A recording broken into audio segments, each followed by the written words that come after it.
जय श्री कृष्ण भक्तों। आज हम अपनी इस वीडियो में वरुथनी एकादशी के बारे में तिथि, समय व पूजन का मुहूर्त, कथा का स्मरण करेंगे। वैशाख माह के कृष्ण पक्ष में पड़ने वाली एकादशी को वरुथनी एकादशी कहते हैं। इस एकादशी को सबसे शुभ और फलदायी माना गया है। मान्यताओं के अनुसार वरुथनी एकादशी व्रत करने वाले व्यक्ति के सारे पाप नष्ट हो जाते हैं अथवा उसे सौभाग्य की प्राप्ति होती है। हिंदू धार्मिक शास्त्रों के अनुसार जो व्यक्ति वरुथनी एकादशी व्रत का पालन पूरे मन एवं श्रद्धा से करता है उसे वैकुंठ लोक की प्राप्ति होती है। पूरे विधि विधान से वरुथनी एकादशी व्रत करने वाले व्यक्ति के सारे पाप नष्ट हो जाते हैं अथवा उसके कष्टों का भी निवारण होता है।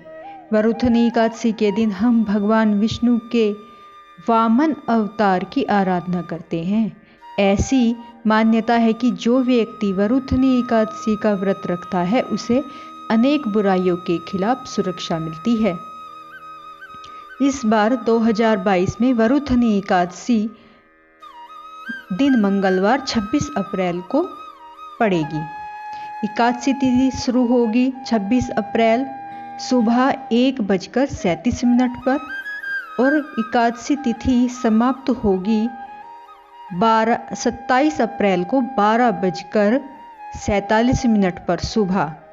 पारण का समय रहेगा 27 अप्रैल सुबह 6:41 से 8:22 तक। हरिवासर क्षण रहेगा 6:41 से 27 अप्रैल। यदि आप अपना उपवास तोड़ते हैं तो सुबह 6:45 से 8:20 के बीच का समय शुभ माना जाता है।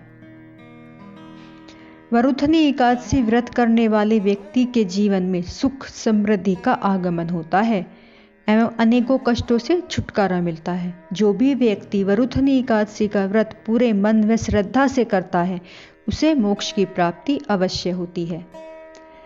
वरुथनी एकादशी पर हमें दशमी के दिन यानी एकादशी से एक दिन पहले सूर्यास्त के पश्चात भोजन ग्रहण नहीं करना चाहिए।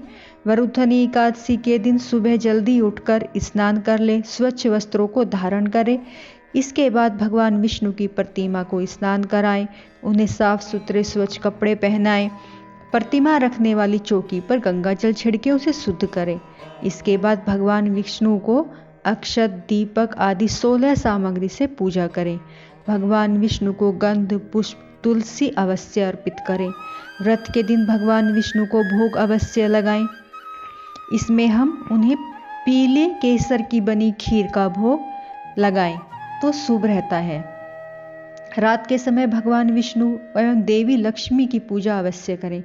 अगले दिन सुबह स्नान करके पूजा करें और यदि संभव हो तो किसी ब्राह्मण को भोजन अवश्य कराएं। वरुथनी एकादशी व्रत के दिन हमें ध्यान रखना चाहिए। इसमें कुछ मान्यता भी है कि उस दिन पीपल के पेड़ के नीचे जल देना बहुत ही फलदायी माना जाता है। भगवान विष्णु का वास होता है पीपल के पेड़ में, तो उस दिन हमें उन्हें गंगा जल या जल अवश्य चढ़ाना चाहिए। वरुथनी एकादशी के दिन भगवान विष्णु को पीला फल, पीले रंग की मिठाई का भोग लगाना अत्यंत शुभ माना जाता है। एकादशी के दिन भगवान विष्णु के साथ साथ माँ लक्ष्मी की पूजा करने से सुख समृद्धि एवं धन का आगमन होता है। अब हम वरुथनी एकादशी व्रत की कथा का स्मरण करेंगे। प्राचीन काल में मांधाता नामक एक राजा नर्मदा नदी के तट पर राज करता था। वह अत्यंत दानी व तपस्वी था। राजा हमेशा धार्मिक कार्यों और पूजा पाठ में लीन रहता था। एक बार जब राजा वन में तपस्या में लीन था तभी न जाने किस ओर से एक जंगली भालू आया और राजा के पैर को चबाने लगा। राजा तनिक भी नहीं घबराया और अपनी तपस्या में लीन रहा, परंतु भालू राजा के पैर को चबाते हुए घसीट कर ले जाने लगा। तब राजा ने तपस्या धर्म का पालन करते हुए बिना क्रोध किए अपनी रक्षा के लिए भगवान विष्णु से प्रार्थना की। उसकी प्रार्थना सुनकर भगवान विष्णु वहां प्रकट हुए और अपने चक्र से भालू का वध करके राजा को बचाया।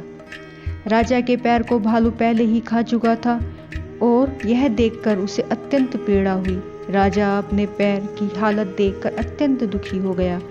अपने दुखी भक्त को देखकर भगवान विष्णु बोले, हे वत्स, तुम शोक न करो, तुम मथुरा जाओ और वहाँ वरुथनी एकादशी का व्रत रखकर मेरी वराह अवतार मूर्ति की पूजा करो। व्रत के प्रभाव से तुम फिर से संपूर्ण अंगों वाले हो जाओगे। भालू के द्वारा तुम्हारे पैर का नष्ट हो जाना तुम्हारे पूर्व जन्म के दुष्कर्मों की सजा थी। भगवान विष्णु की आज्ञा तुरंत मानकर राजा माधांता ने मथुरा जाकर पूरे श्रद्धा और लगन से वरुथनी एकादशी का व्रत किया। व्रत के प्रभाव से राजा शीघ्र ही पुनः संपूर्ण अंगों वाला हो गया।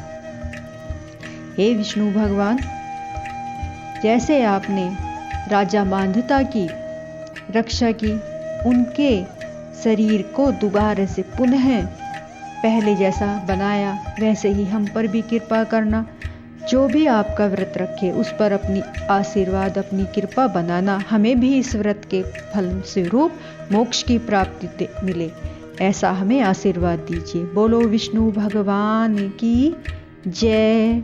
श्री कृष्ण गोविंदे हरे मुरारी, हे नाथ नारायण वासुदेवा।